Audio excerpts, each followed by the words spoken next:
तो फ्रेंड्स आज हम सॉल्व करेंगे R S. Agarwal class 10th mathematics exercise 1A का क्वेश्चन नंबर 4th का सेकेंड पार्ट। तो सेकेंड पार्ट में हमें दिया हुआ है using Euclid's division algorithm find the HCF of 504 and 1188। तो यूक्लिड्स डिवीजन एल्गोरिथम ने हमें फॉर्मूला दिया है A = BQ + R। तो हमारा स्टेप 1 जो है, स्टेप 1 में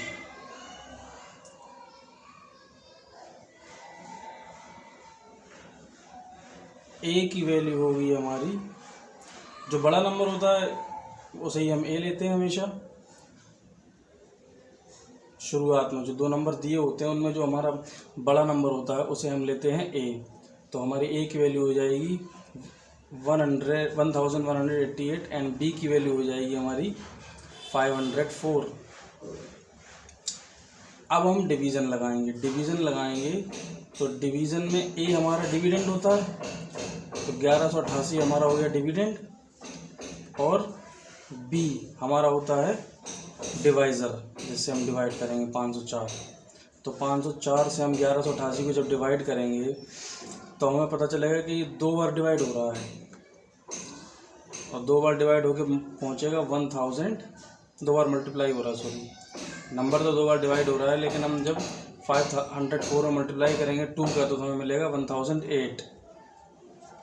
जब ऊपर वाले नंबर से नीचे वाले नंबर को माइनस करेंगे तो हमें 8 - 8 = 0, और 8 - 0 = 8, और 1 - 0 = 1। तो ये वैल्यूज़ हमें मिल जाएंगी। जब हम इन्हें A = BQ + R में रख के देखेंगे तो देखिए हमें क्या मिलेगा। 1188 = B 504 × Q यानी 2, और प्लस R यानी रिमाइंडर 180। अब ध्यान देने वाली बात यह है कि अगले स्टेप के लिए A की वैल्यू हमारी हो जाएगी, स्टेप 2 के लिए A की वैल्यू हमारी हो जाएगी 504,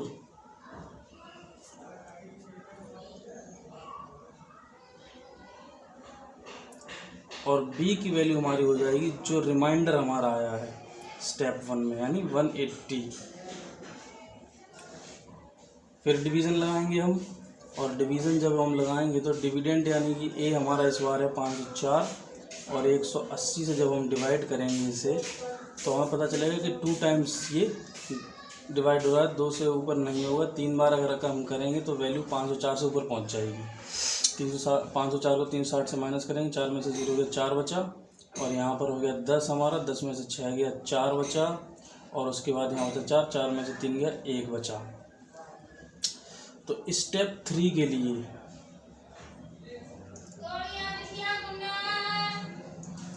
A की वैल्यू हमारी 180 हो जाएगी। जो पिछले स्टेप में B की वैल्यू होती है वही नए स्टेप में, अगले स्टेप में A की वैल्यू हो जाती है, और हमारी B की वैल्यू हो जाएगी 144। फिर से डिवाइड लगाएंगे,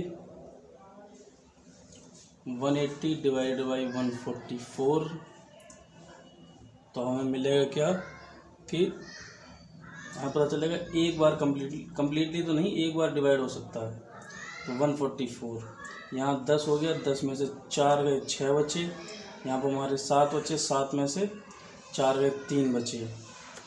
तो स्टेप 4 के लिए हमारी A की वैल्यू हो जाएगी 144। जो पिछले स्टेप में B की वैल्यू होती है वो अगले स्टेप में A की वैल्यू हो जाती है, आपको पहले ही बताया।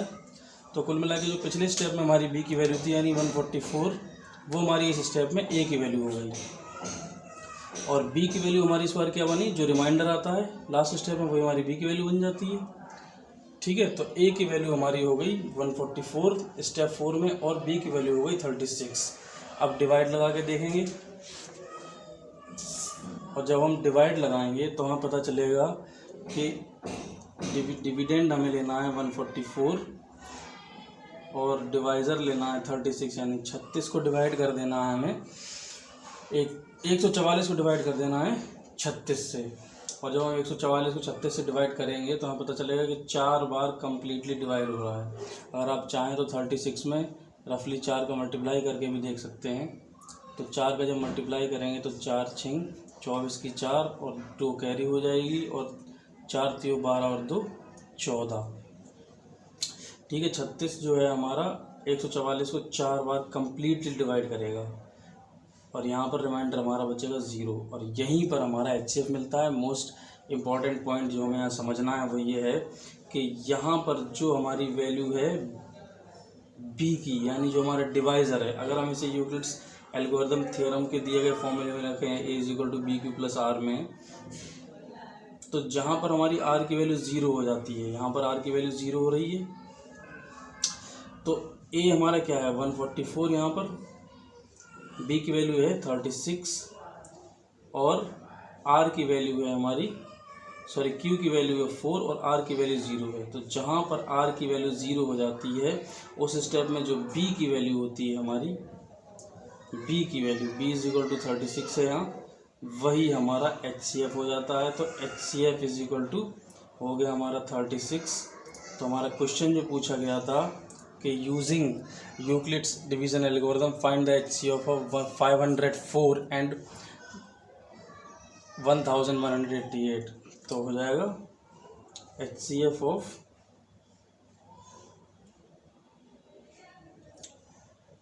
504 एंड 1188, यानी 1188 और 504 का जो महत्तम होगा वो होगा 36। ठीक है दोस्तों, तो आंसर हो गया हमारा 36।